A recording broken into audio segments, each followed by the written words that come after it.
है तो उसके मन पर जो बिंब दिया गया है वह अपने आप में स्थायी रह जाएगा और उसके मन से घृणा या क्रोध अपने आप में समाप्त हो जाएगा। वह उसको चाहने लग जाएगा, उसके प्रति अनुरक्ति पैदा करने लग जाएगा, उसके प्रति चाहत बढ़ जाएगी। इसलिए मन पर जो विचार बिंब प्रेषित किए जाते हैं उसको सम्मोहन विज्ञान कहा जाता है। और फिर सम्मोहन विज्ञानी यदि योग्य हो, अभ्यासरत हो, तो इस मन से भी आगे जो अंतर्मन है, अंतश्चेतना है, इनर कॉन्शियस है, वहां तक उस व्यक्ति को ले जाकर खड़ा कर देता है। वो बाहर दुनिया से कट जाता है, बाहर दुनिया का प्रभाव उस पर होता नहीं, मस्तिष्क का प्रभाव उस पर नहीं होता, बुद्धि या तर्क उसके ऊपर हावी नहीं होते और वह मन पर आकर के खड़ा हो जाता है, मन की गिरफ्त में आ जाता है। जो मन कहता है उसी को मानने लग जाता है और सम्मोहन विज्ञान इसको और आगे ले जाकर के अंतर्मन तक खड़ा कर देता है और हमेशा हमेशा के लिए कोई भाव या कोई बिंब या कोई वस्तु या कोई तथ्य उसके अंतर्मन में अंकित कर देता है। और जब ऐसा हो जाता है तो वह हमेशा हमेशा के लिए स्थायी रूप से उसके मन में यह भाव या बिंब स्थापित हो जाता है।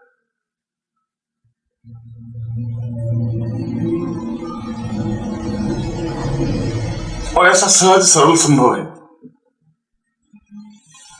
जो कुछ मैंने ऊपर बताया है, इन प्रयोगों को मैंने हजारों बार हजारों लोगों पर किया है और एक भी घटना ऐसी नहीं हुई कि उसमें असफलता मिली, 100% सफलता मिली। इससे विश्वास जमा कि सम्मोहन विज्ञान अपने आप में प्रामाणिक है, अपने आप में क्रांतिकारी है। इसके माध्यम से जिस प्रकार से भी चाहे, जो भी चाहे, कार्य संपन्न करवाया जा सकता है, किया जा सकता है। पत्थर दिल को भी अपने अनुकूल बनाया जा सकता है, किसी के भी मन में घृणा या क्रोध पैदा किया जा सकता है, यहां तक कि जज को भी अपने अनुकूल बनाया जा सकता है, वकील को भी अपने अनुकूल किया जा सकता है, ऑफिसर को अपना वशवर्ती बनाया जा सकता है, किसी पुरुष या स्त्री को अपने वश में किया जा सकता है, पूरी भीड़ को अपने अनुकूल बनाया जा सकता है, बुरी आदतों से छुटकारा पाया जा सकता है, अपने आप को सजेशन देकर के अपने आप को सम्मोहित करके सारी समस्याओं से मुक्ति पाई जा सकती है और तनावों से छुटकारा मिल सकता है।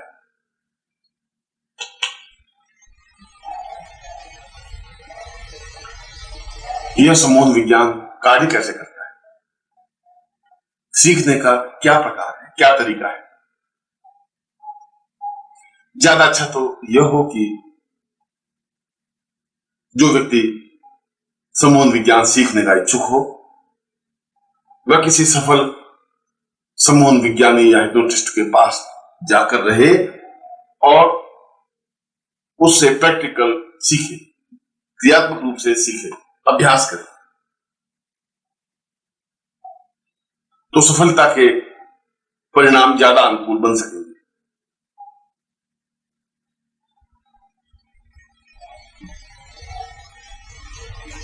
अन्य पुस्तकों के माध्यम से भी इस सम्मोहन विज्ञान को सीखा जा सकता है।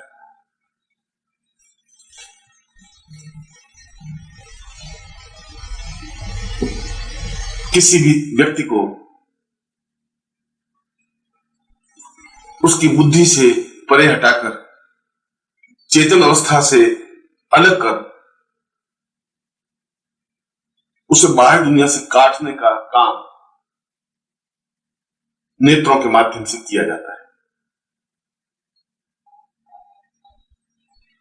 इसके लिए सम्मोहन विज्ञानी को पहले अपने ऊपर अभ्यास करना चाहिए, सफल सम्मोहन विज्ञानी बनना चाहिए।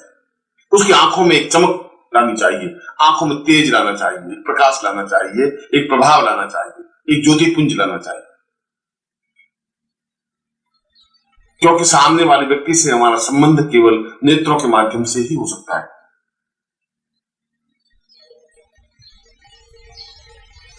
इसके लिए सबसे अच्छा तरीका यह है कि प्रातःकाल उठकर स्नान कर सामान्य और सरल कपड़े पहनकर किसी एकांत कमरे में बैठ जाए जहां बाहरी आवाज या शोरगुल बिल्कुल न हो, किसी प्रकार से कोई हस्तक्षेप न हो, कोई आवाज न हो, यह जरूरी है।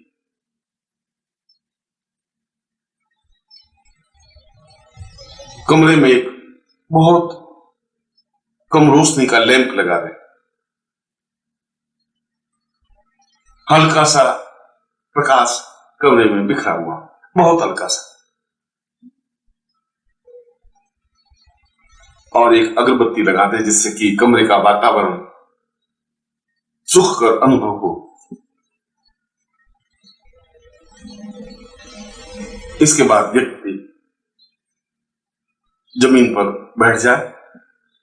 इसके लिए कोई आसन या कोई दिशा निर्धारित नहीं है, जिस तरीके से भी वो आसानी से बैठ सकता है बैठ जाए।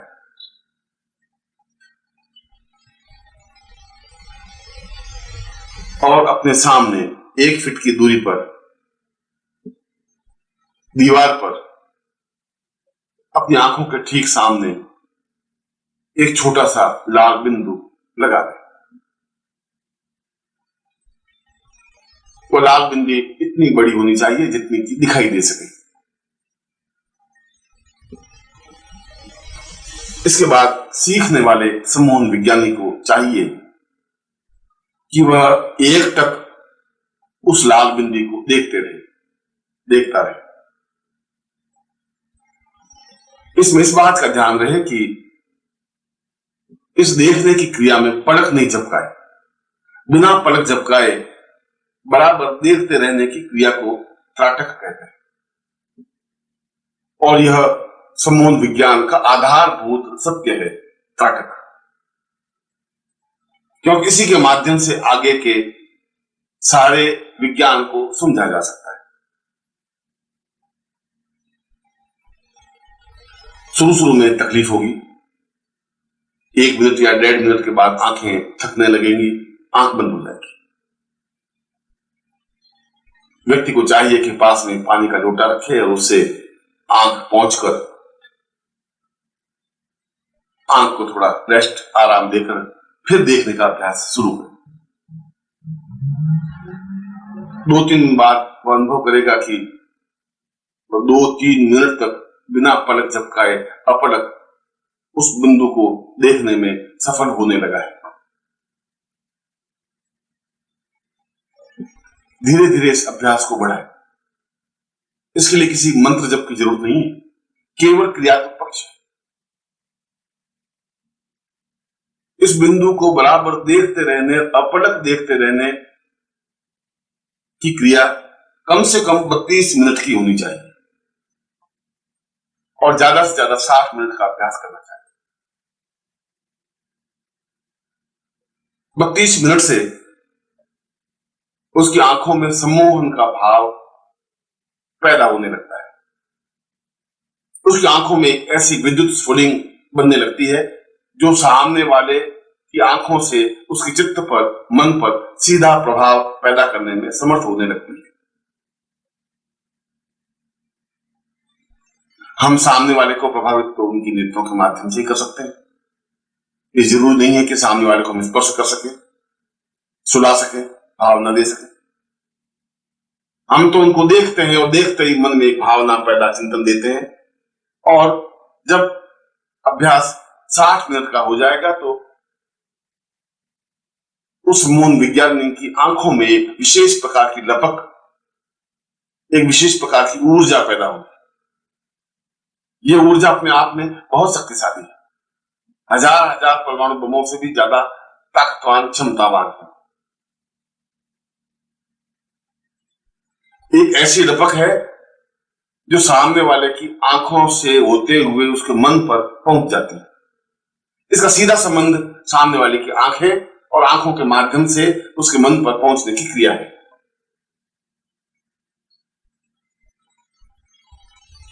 फिर अभ्यास के लिए जब उसका 32 मिनट या 60 मिनट का अभ्यास हो जाए तब वह प्रयोग करे। किसी अधिकारी के पास या किसी व्यक्ति के पास या किसी मित्र के पास जाए, उसके सामने बैठिए और 1 मिनट या 2 मिनट देखें। 1 मिनट देखने के बाद सुझाव दे कि अपने होठों से यह सुझाव दे मन ही मन कि यह मेरा मित्र उठे और पानी की गिलास ला करके मुझे दे, और वह अनुभव करेगा कि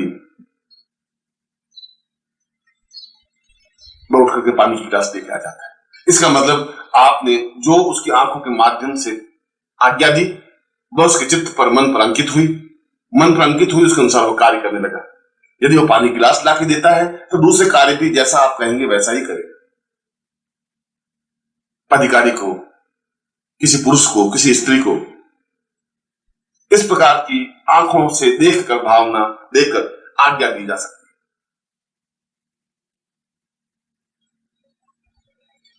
और आप आश्चर्यचकित हो जाएंगे कि आपने जो कुछ मन में आज्ञा दी, आपने मन में जो सोचा, वो आपकी आंखों के माध्यम से उसकी आंखों में पहुंचा, उसकी आंखों से उसके मन पर पहुंचा, मन पर वह विचार अंकित हुआ कि मुझे यह कार्य करना है, और उसी के अनुसार कार्य करने लग जाएगा।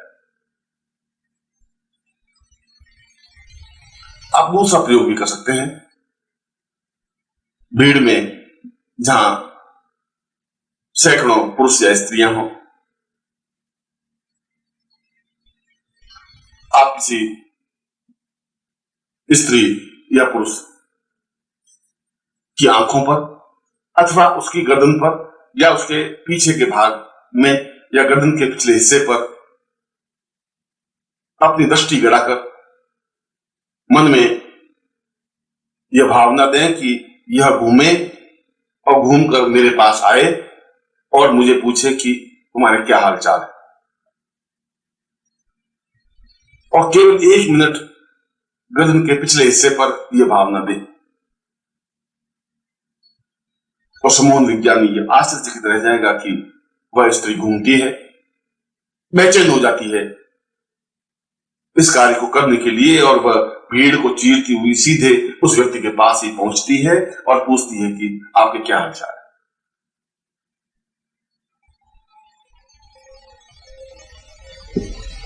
फिर आप इस प्रयोग को थोड़ा सा आगे बढ़ा सकते हैं। यह तो सामने दिखाई देने वाले पुरुष या स्त्री के बारे में प्रयोग है। जब आपका अभ्यास 60 मिनट का या इससे ज्यादा होने लग जाए, तब आप अपने शहर में ही रहने वाले किसी मित्र का चित्र या बिंब अपनी आंखों के सामने लाएं, और एक टक आप उस मित्र को देखने के बाद आज्ञा दें कि वह मित्र आपको टेलीफोन करे, इसी क्षण टेलीफोन करे, और आप आश्चर्यचकित हो जाएंगे कि उसी क्षण उसका टेलीफोन आता है और वह यह कहता है कि मैं न मालूम क्या हो गया था, मैं तुमसे बात करने के लिए व्याकुल हो रहा था, अभी अभी मेरे मन में इतना आया कि मैं हर हाल में तुम्हारा टेलीफोन करूं, तुमसे बात करूं, और मैं तुम्हें टेलीफोन किया। हालांकि कोई बात तो नहीं थी, मगर फिर भी तुम्हें टेलीफोन करने के लिए विवश होना पड़ा। इससे धारणा बलवती हुई कि आपने जो सुझाव दिया, जो आज्ञा दी, वह उसके मन पर इफेक्ट, प्रभाव पैदा की। कोई जरूरत नहीं कि वह व्यक्ति आपके सामने हो, क्योंकि इसमें दोनों तरीके से प्रयोग किया जा सकता है। वह सामने हो तभी प्रयोग किया जा सकता है, और केवल उसके चित्र पर भी प्रयोग किया जा सकता है। उसका चित्र सामने रखकर, उसकी आंखों में देखकर, ताटक कर उसे आप जो भी आज्ञा देंगे, वह हजारों मील दूर बैठे हुए व्यक्ति के मन पर भी उस आज्ञा का प्रभाव पड़ेगा, और वह यह कार्य करने के लिए विवश हो जाएगा जो आप आज्ञा देंगे, जिस प्रकार की आप आज्ञा देंगे, जो कुछ कहेंगे।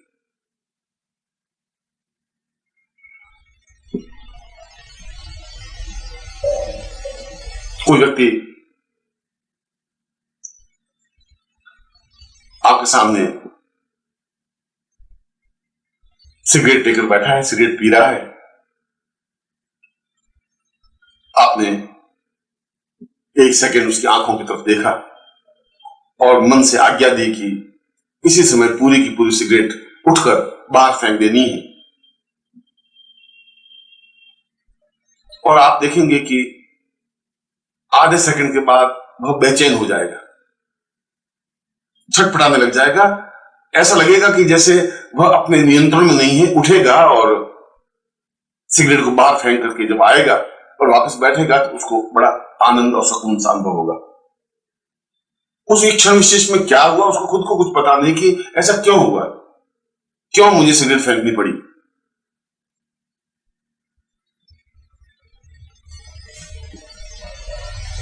ठीक इसी प्रकार का भाव, इसी प्रकार की आज्ञा प्रेमी को, प्रेमिका को, पुत्र को, पुत्री को, पत्नी को, पति को, अपने अधिकारी को, किसी को भी दी जा सकती है। और विशिष्ट प्रकार में